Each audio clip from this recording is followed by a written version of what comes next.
Be part of the peace movement. Share this episode using hashtag The Great Disarmament and download the free peace resource guide at aviskalfsbeck.com/peace guide. The Great Disarmament, The Great Disfarmament, Part 10, Gas and Conscience. Hi, I'm Avis Kalfsbeck. This is The Great Disarmament, a podcast tracing the parallel histories of how we learn to kill and how we might stop. If you're just joining us, welcome.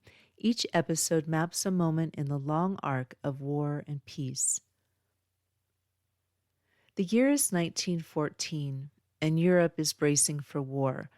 By the end of it, 4 empires will collapse, millions will die, gas will drift over trenches, and the world will see, clearly and collectively, what industrialized war really means.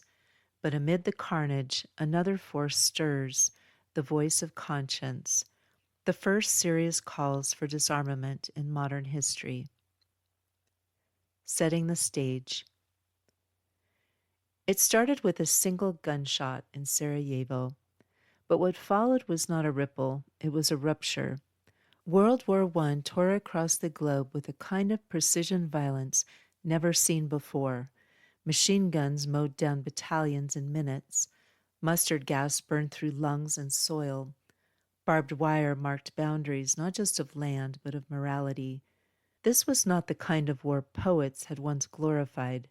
It was a war of mud, of numbers, of machinery.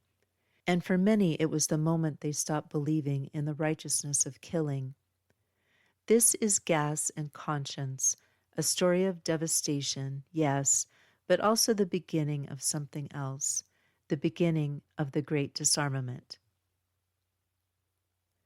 World War I introduced a grim new vocabulary to the New World, machine guns that turned battlefields into body counts, tanks rumbling across terrain that once held farms and forests, chemical weapons, chlorine, phosgene, mustard gas, deliberately unleashed against human bodies, barbed wire, flamethrowers, and aerial bombing, tools of both terror and strategy.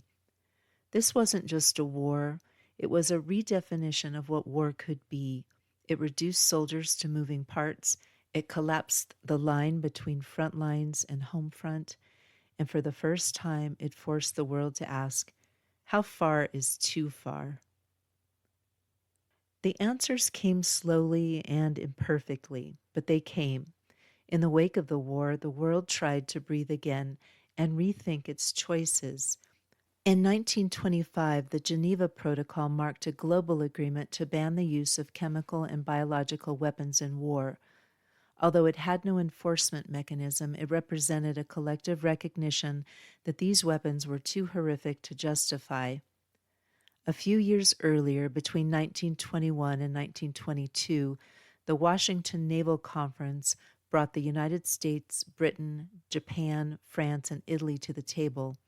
Together they agreed to place limits on naval shipbuilding. For the first time, military expansion was not celebrated, but deliberately curtailed.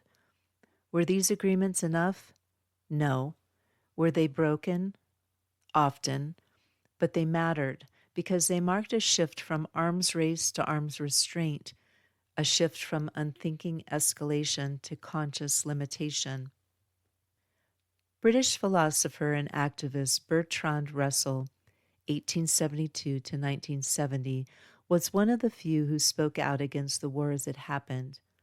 As a phrase often but perhaps incorrectly attributed to Bertrand Russell puts it, war does not determine who is right, only who is left. Something we are confident, he wrote about war, is this: war is wrong because it causes needless suffering. It is wrong because it brutalizes both the victor and the vanquished. And it is wrong because the evil that is achieved is greater than the good that it promises. That was Russell's voice, clear, rational, unwavering. His belief in peace was not sentimental, it was moral. He was arrested for his protests and dismissed from Cambridge, but he never stopped writing, never stopped believing that rational humanity could outgrow its addiction to violence, and never stopped insisting that conscience has a place in public life. What it means for us. This is where the disarmament movement becomes visible, both politically and spiritually. For the first time, world powers began to say enough, not just citizens and activists, but diplomats and generals. Poets mourn the dead with sorrow, not celebration. Women organized for peace across borders. Treaties were signed not to provoke, but to prevent. The idea of disarmament moved from the margins into policy. It was not complete, it wasn't pure, but it was real. From the page to the soil. This section draws from the poetry of Wilfred Owen and T.S. Eliot, two writers who translated the trauma of war into a call for awakening.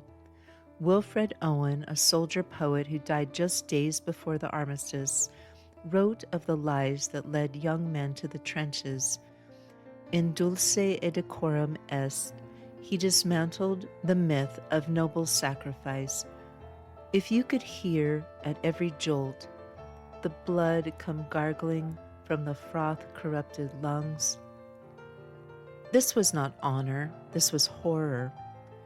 T.S. Eliot in The Wasteland 1922 captured the spiritual desolation that followed. I will show you fear in a handful of dust. Both men remind us when violence becomes meaningless, meaning must be rebuilt from the rubble, and sometimes the first brick is conscience.